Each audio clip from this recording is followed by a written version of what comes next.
Sangha Choran Soke Shonam La Janja Bada Dane Kipsuchi Dagi Jinsa Jiba Sonagi Drola Pincher Sangha Trooper Show Drola Pincher Sangha Trooper Show Drola Pincher Sangha Trooper Show. I'd like to begin by offering my thanks to the organizers of this wonderful gathering, and especially for their giving me the honor of participation. Secondly, I'd like to extend my best wishes to Theosophists all over the world. Thank you so much for your hard work in spiritual practice, spiritual endeavor, and in the universal attempt to carry light and goodness deeper into this world of ours. For my paper, we've titled it Blavatsky, The Secret Doctrine, Kalachakra and Shambhala. In it, I also make references to Nicholas Roerich, sort of next generation, you could say, Theosophist of very considerable international import, and a wonderful artist for whom I have very, very deep affection. HPB was born into a world that we could say stood at the beginning of the colonial period. This was an era in which much of the world was under the iron rule of Western colonial powers.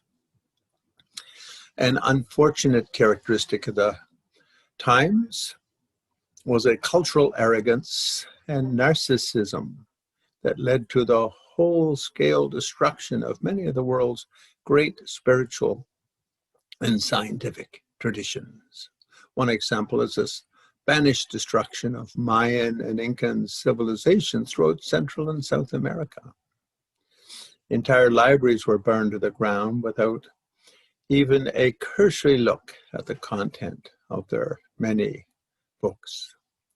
The British and French were not much better. Terms often used for non-European peoples and cultures included pejoratives like savage, barbarian, pagan, and so forth.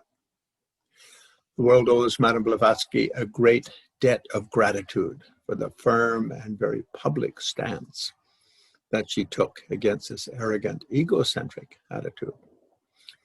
Her statement that there should be an open-minded inquiry into the deeper truths that could be found in every world tradition was a very revolutionary stance.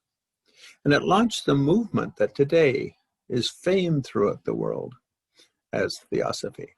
Her slogan became, "There is no religion higher than truth." Russia was not exempt from this spiritual arrogance at the time.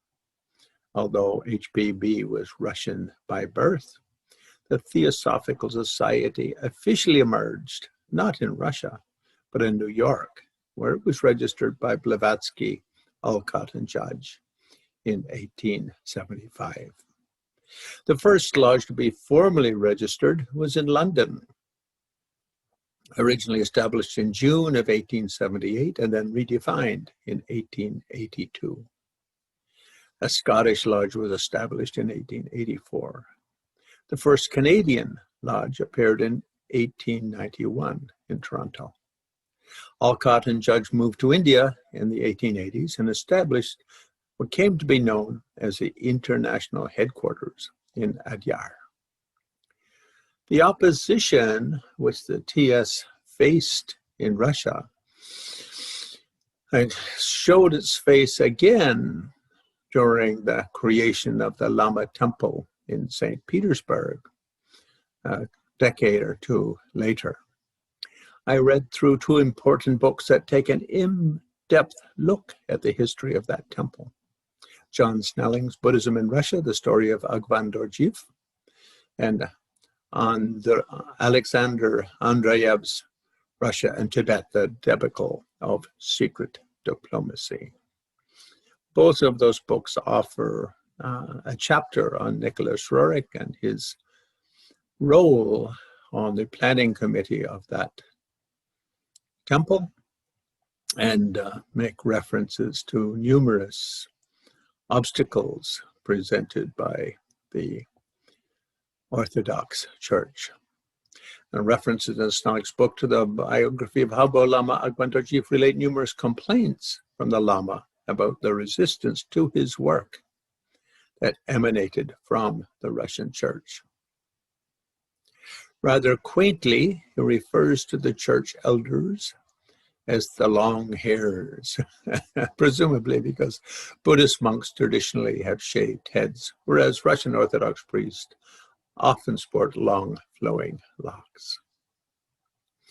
A second great debt that peoples of the world owe to Madame Blavatsky is rooted in her open statement, pointing to the basic fact that all spiritual traditions have two facets to them.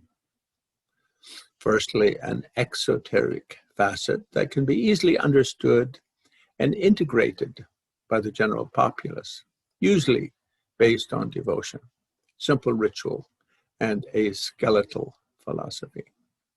And secondly, an esoteric facet that appeals to and satisfies the spiritual appetite of the more mystically inclined and spiritually dedicated seeker.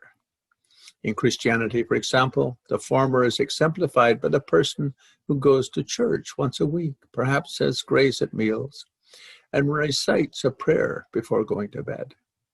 The latter is exemplified by the Christian who throws himself or herself into an intense study of the doctrines of the essence, such as the Kabbalah.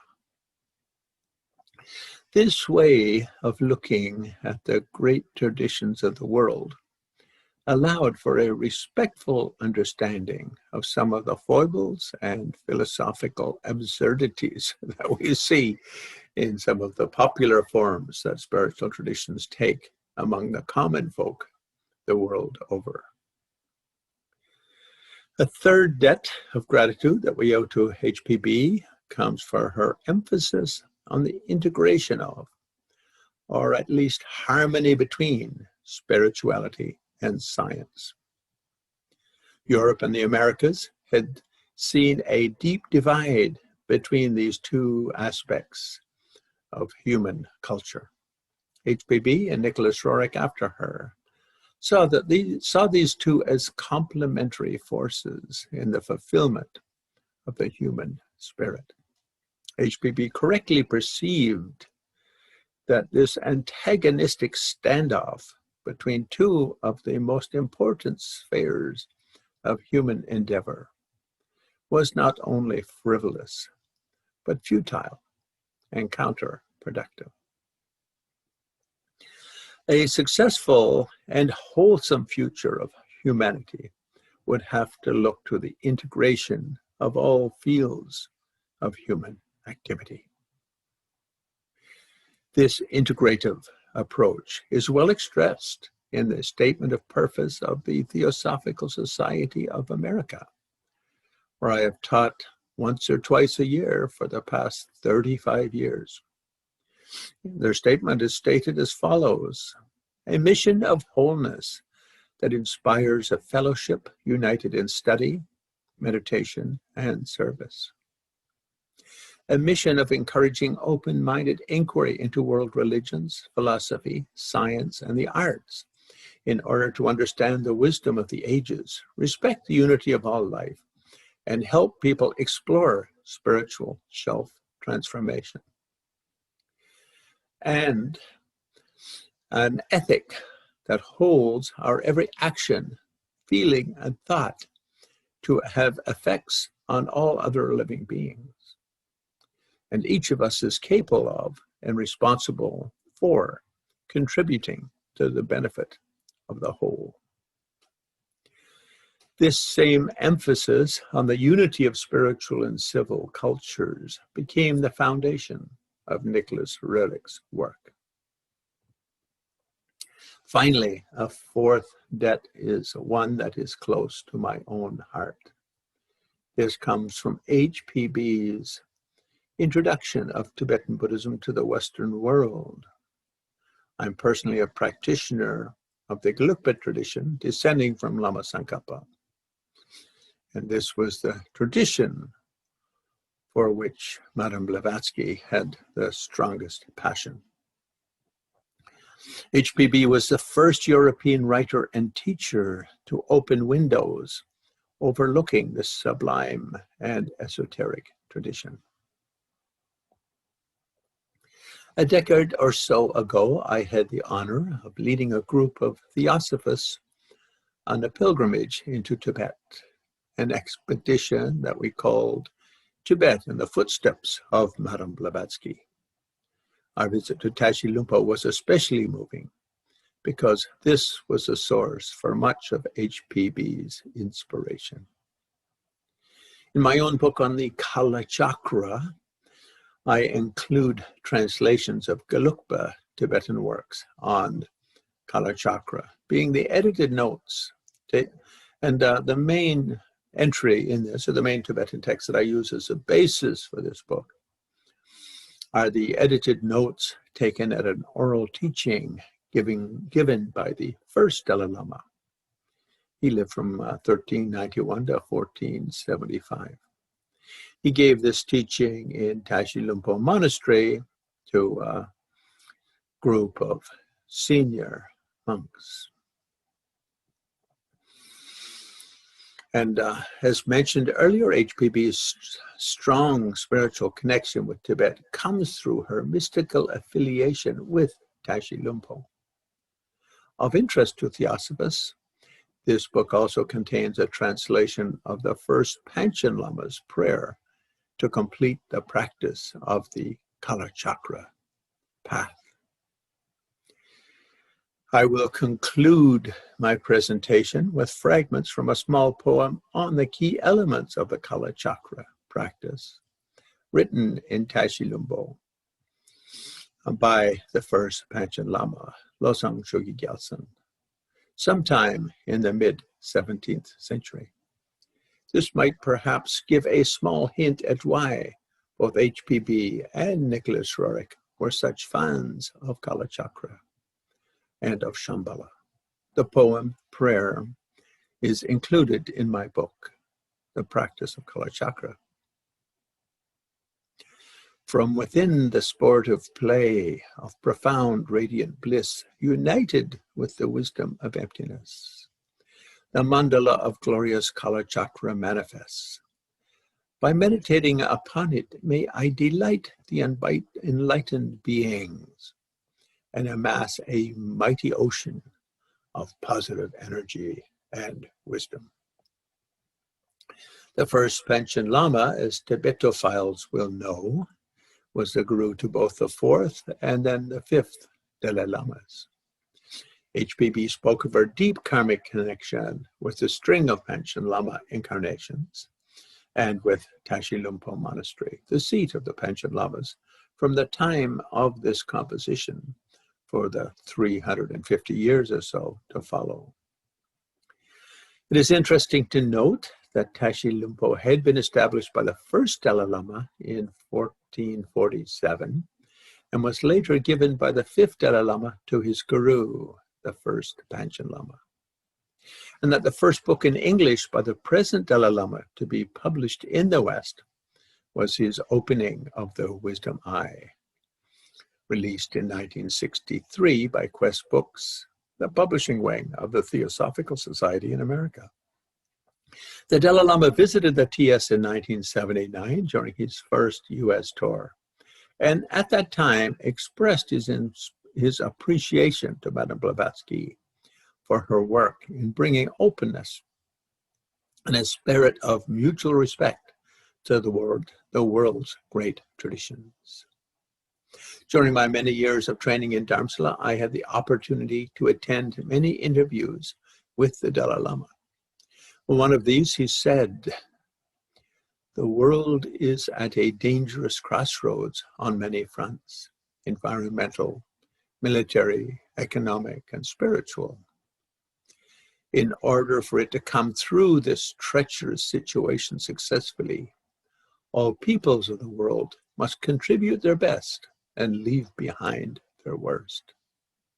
This is a challenge for every human being today. And then he continued, if all peoples work hard, there will certainly be a positive outcome. But if we do not make this effort as a community of brothers and sisters sharing life on this beautiful blue planet, the future of humanity will remain at risk. These words very much reflect the spiritual and cultural attitudes of both HPB and Nicholas Roerich. In this writer's opinion, the Dalai Lama was referring to the Kalachakra and Shambhala prophecies that human life on earth is soon to enter a period of either 1,000 years of light or 1,000 years of darkness. We are at that crossroads where either option stands before us, and which will occur depends upon those of us living and walking on this earth today. I offer my prayers that we may all strive in that same spirit of goodness, unity, harmony that will contribute to a successful transition, and that the Shambhala prophecy of 1,000 years of light will indeed come to pass. Thank you so much. Spasiba.